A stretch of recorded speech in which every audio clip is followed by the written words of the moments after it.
Bassouma Mbare. Pour un court message. Un message porté à la population de Ziguinchor, à la population de la Casamance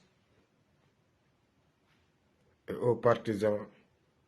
de Ousmane Sonko.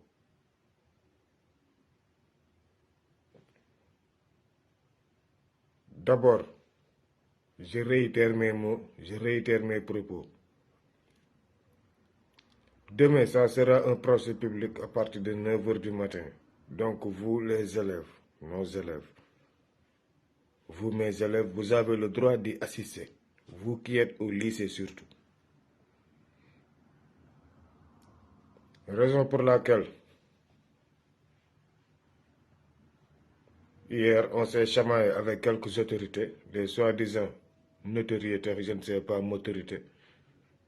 de la Casamance qui nous ont exhortés de tout faire pour ne pas créer de manifestations et de ne pas faire, je ne sais pas, parce que Ziguinchor c'est une zone de guerre. Et les balles vont siffler au cas où il y aurait une manifestation. Ce matin, j'ai été très précis, très précis, très précis. Les jeunes, la population de la Casamance ont le droit d'aller au tribunal et d'assister. De deux, ils ont le droit de manifester après le verdict du procès, quelle que soit l'issue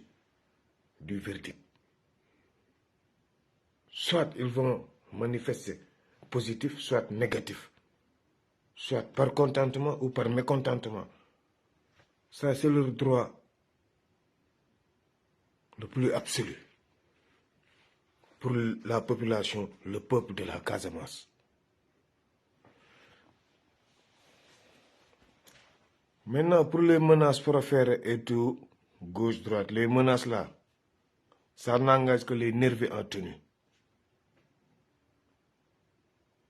C'est pour ça que vous, Ziguinchor, je vous lance un appel solennel de sortir demain.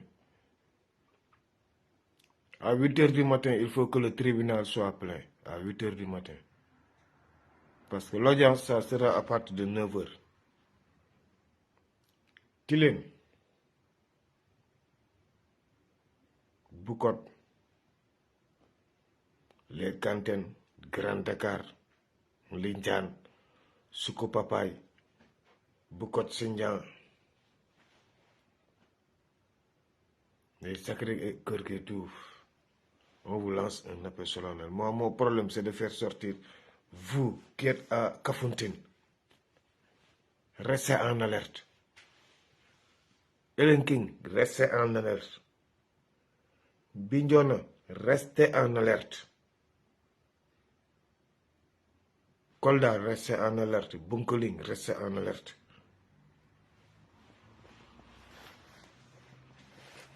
C'est un procès, non? Demain, le juge va lire l'état de droit, que ça lui plaît ou non. Il va lire l'état de droit, mais pas l'état d'argent. Il y a l'état de droit et l'état d'argent.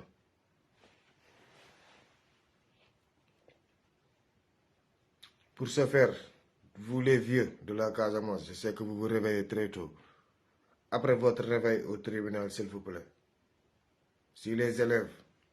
se réveillent vers 7 h, ils vont vous retrouver. Et là, sincèrement, vous voulez déplacer la lutte vers Ziguinchor.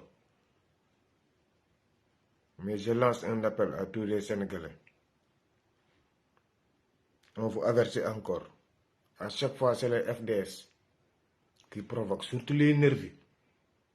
L'armée nationale, vous n'avez qu'à prendre vos responsabilités. La gendarmerie, vous n'avez qu'à prendre vos responsabilités. Les nervis en tenue que vous avez ramenés à Ziguinchor, je ne sais pas pour quelle fin. Mais tout l'Indian, le secteur de Ousmane Sonko là, ça sera top sécurité, comme d'habitude. Si vous pensez déstabiliser notre secteur là, vous êtes mort d'avance. Vous êtes mort d'avance. La Casamance ne sera pas déstabilisée cette fois-ci, jamais de la vie, jamais. Cette fois-ci, la Casamance ne sera pas déstabilisée. Le combat se tiendra à Dakar, pas à Ziguinchor. Ne mélangeons pas les choses. Actuellement, Sénégal-Casamance, c'est comme Palestine-Israël. C'est une occupation, pas une question de religion.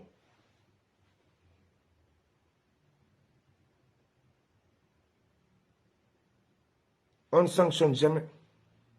celui qui provoque l'accident, mais c'est celui qui fait l'accident qu'on sanctionne.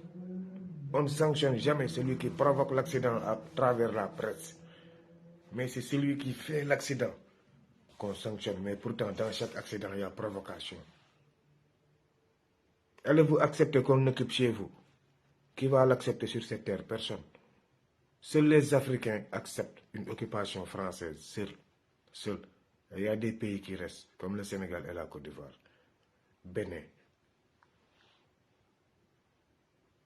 Les pays de pute français.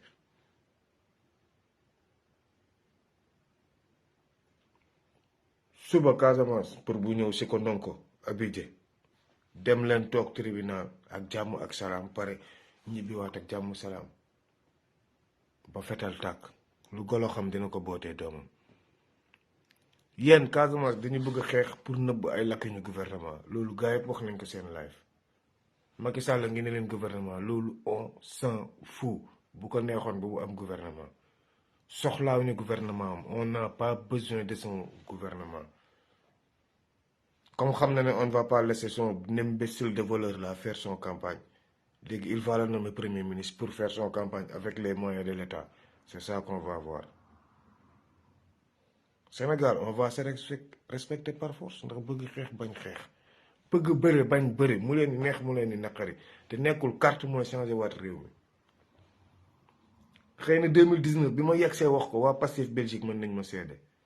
du fi ñëw pour saaga sëriñ yi du Baye Fall foo Baye Fall la du lii maa tey 2019 bi Sonko waaxoo dem Touba laa leen ne des na bu ma sañoon booy bi day mel ni Yaya Jammeh gars yi naan ma Salafiste si leen koy jën ak ma leen ak luñ ko mënti jiiñ il devait rester lui il s'en fout de ces guides religieux là ce ne sont pas des guides religieux. adduna nag ñun Sénégal dañuy jaawale kilifa diine ak kilifa jinne bokkul minal jinnati wanaas kilifa diine ak kilifa jinne kilifa diine ak kilifa jinne code 250 ndax diine day consommer deret bu bëri wala jinne mooy consommer deret bu bëri code ndax combat bi li ci laxasu moo bëri ñi xeex waajee bëri ñi sot waajee bëri. tëj seeni buntu kër ngeen di influence ku nekk di jaay maa bokk kër diw da ngeen ñëw gën a bokk kër diw am na combat fu muy bokk dootul kër kenn kër Sénégal la on s'en fout kër Sénégal la ñuy wax kër Sénégal moo tax ñun waa diaspora bi sañ ci bokk kër Sénégal la ñuy wax.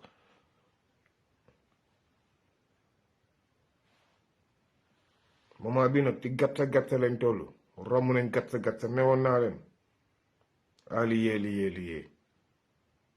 waa Sénégal déglu leen doomi réew mi teenu leen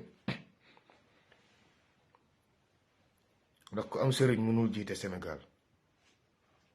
ndax Sénégal dafa am ay chrétien am ay animistes comme ñun ñi bokk Ziguinchor aussi duñu ay animistes ñoo leen gën diine suñuy maam dañoo baaxoon moo tax amuñu yonent Sénégal foog ñu ko dee wax ji foog ñu respectante Sénégal teenu leen fii révolution moo koy changé. li ñu leen bëgg a gëmloo ne bu ñu xeexee Macky Sall def xaw ma noonu ay sóob la Macky Sall élection 2025 ni kenn mënu ko tere def su dul lu dul dañoo reporter kii wu assemblée nationale bi promulgation de budget bi mais pour élection wala moom mu présenté waat bakkanam la ci garte dañuy rey ndayam bu fa yeggeek ñun moom xam na ñun xam nañ xëy na yéen ñiy seetaan a xamul moo taxoon ngeen di daw di yuuxu ci ay parrainage Sonko parrainage tegu ko fi macha allah chapalaka falul Sonko ndax sa daqalaaw lazim ñoo ko ñàdd yeew kot alléluia amen ñoo ko ñàdd yeew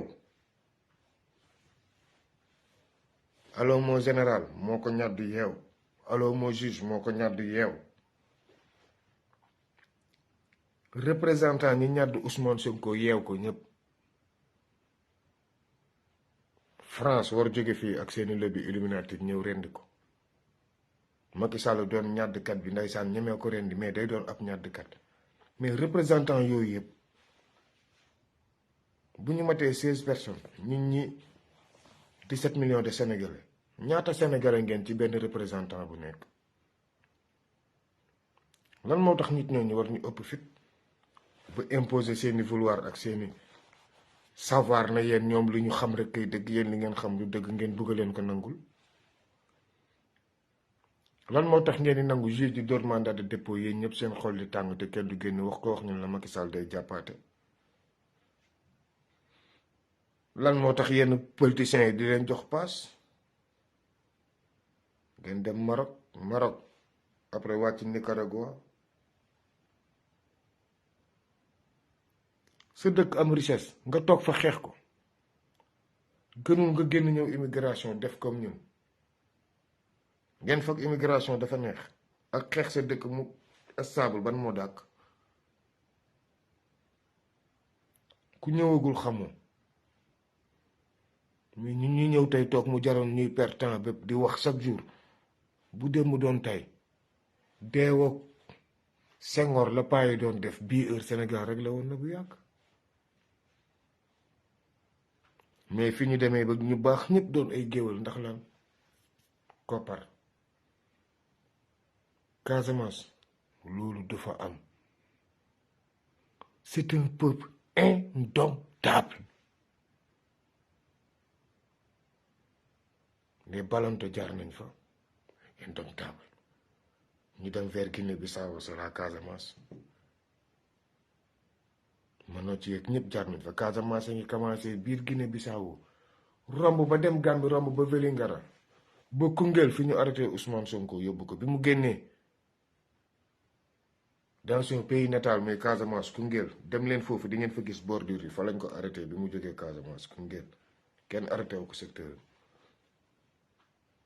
kenn du wax lépp ndax kenn mënut a wax lépp document yaa ngi fii peuple boobu xeex tey ba teg si fii même suñuy doom tey yi fa nekk buñ yorul fetal dañuy xeexee esprit ndax lan conviction soxlaa ñu weccit pour xeex ndoxu kese aji ay mango dem di xeex da leen koy jaral conviction la ñuy xeexee suba ñoo aay ba tax ñëpp di gérer Casamance on va se déplacer dem toog tribunal fees déglu li juge di wax après ba xam fa lay mujj ndax xale yi dinañ manifester wala duñu manifester wala yéen na balu fetal tàkk rek na dara rek luy ñuróog fetal rek tàkk depuis suba yaa ngeen wax avocat gouvernement bi ñëw na ñu daw yóbbu leen escadron gendarmerie parce que doo leen wax peuple bi dëgg xam ngeen ne bii pas fépp la ñuy duggee ñaas yaaw ak fépp la ñuy duggee xam ngeen bu baax la mu leen di wax côté ñaa gi sëg ñun yaa ngeen tëj fépp si lan procès Ousmane Sonko juge moo war a wax ngeen tëj ay Bafata frontière bi yaa ngeen dugal armée di kajang-kajang damay dëgg seen ndey xam ngeen bu baax lu mu leen di wax suba na bal tàkk yéen xoola na procès xam nga luy seen jàmm nii na procès bi jeex ngeen jëlaat seeni avocat ak seeni soi-disant procès ngeen yóbbu ko conseil constitutionnel te Ousmane Sonko jël ay fiches am dem parrainer ji jàmm na ñooy xam ngeen bu baax lu may wax jàmm na ñooy xeex bi ngeen foog Casamance lañ koy xeexee on a déjà déplacé le combat Moussa Fall tey arrivé tard bu foofu tàkkee dina am foo xam boo fa soxlaa effectif boo déplacé ma rey ndey lu mu dee c'est 10 hommes 15 hommes Moussa Fall vous êtes trop tard yëg ngeen affaire yi léegi ci bëccëg bi léegi ngeen yëg affaire yi c'est trop tard, restez à Ziguinchor, il fait nuit, vous ne pouvez pas vous déplacer, l'armée ne va pas prendre ces risques. Les jeunes suba génn leen dox nànk dem tribunal toog yéen ñi élèves yi jël seen kay ak seen bic noté bal du tàkk lacrymogène du sifflet ñu jaay wuyu xam ngeen lu leen neex wax ay raykatu nit leen wax man jasu ma nee naa la ñitti safara la je m'en fous si ñiy dee ak ñiy dund préjudice yi jël naa ba pare je m'en fous ci kuy jël préjudice ak ku duy jël préjudice ndax suba bu bal naree tàkk mais propres enfants dañuy des ay lycéens leen comme bu dañuy dóor seen nday ay bal ñu dee kon je m'en fous ci kuy calculer kuy dee ak ku dul dee je m'en bats les couilles xam nga ñu lu ñu wax teg dëkk bi ci yoon génnee fi nday ISEM bi teg anti système jéem a développé waat dem ci leneen dem comme africain yi dem vers une fédération africaine jëlee fi ay umbaal ak ñoom baro doomi xaraam yi ñun loolu la ñu wax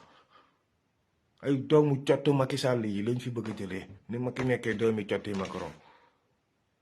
wax day direct am na fu muy toll foog mu frankulaay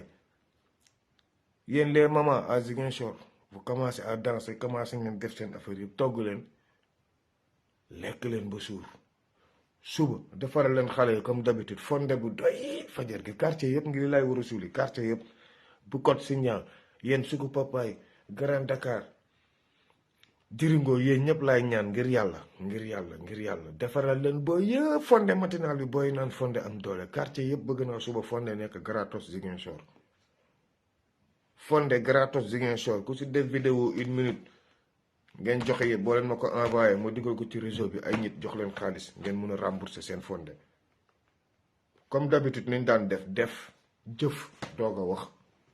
pas wax doog a jëf boo waxee doog a jëf da ngay encaisser duggee ko dem ci géej gi làpp jaru ko jëf doog a wax comme code 250 à Ziguinchor jëf wax pas wax jëf wax suba de la balle est dans le camp du gouvernement yéen nag état sénégalais teg nañ lépp seen responsabilité ak seen colonel imbécile bu ngeen fa affecté mu ñëw ne moom on entend faire régner l'ordre on va voir si c'est toi qui va faire régner l'ordre ou c'est la population qui va faire régner l'ordre yàlla baax na lu gëloo xam na bootee doomam ñii dee daañu dee ñiy dund mais Sonko bu nekkul candidat kenn du ko fi campagne opposant comme pouvoir Guy Marius Sagna Ndongo Sagna Déthié Fall Diomaye Faye Birame Souleye déggu leen li ma leen wax de ku ko fi campagne ma lacrymogène sa nday sa biir veste laa koy def ku ko fi campagne grenade lay dégg sa nday li ñu defoon papay Abdou Diouf en 1978 laa lay def bilda mosu leen gis kuy dem présidentiel di dee mais ci campagne yu ren bu Sonko bokk ci ngeen di gis candidat bu taxaw di def discours ñu dóor sa nday grenade nga décédé ren ngeen ni ko gis pouvoir nag laa ci yemale comme état moment bi xam nga lu ñu yemale yàq leen toll lu waaye yàq na ko xeeb man ñëpp laa yemale ndax jàpp naa ne ñoom ñëpp bëgg gëmm seen bët Sonko tudd fële ñu ne dañuy campagne qui ose gagne qui perd perd point. Seule une révolution moo mun changer réew mi pas une nafiqtion les nafiqtion laa ngeen ñiy defal saddaqallahu lazim bi ba yeew suñu booy bi nii yéen a koy yeewiwaat ne ko wante boo jiitee na nga def nank mu leen ni neex mooy ni naqari am na beneen wax nag bu sëriñ ñi commencé wax su suuf xoola ma ni ñu xajee Guy Marius Sagna ñu ngi ñu koy imposer ñu commencé ne déet ab catholique la wax jooju di ngeen ko dégg ngeen leen demaat ndax jot naa si dama si jot dama yéemu sama borom ba ay sëriñ commencé bëgg a ñaan njekk kon léegi kon Ousmane Sonko salafiste bi Ousmane Sonko rebelle bi Ousmane Sonko force occulte bi moo gën Guy Marius Sagna parce que Guy Marius Sagna chrétien la ñun nag bu ñu jigéen ci changement de système bi Senghor ab chrétien moo ñu dugal ren di Sénégal ba tey kon Guy Marius Sagna amuleen chance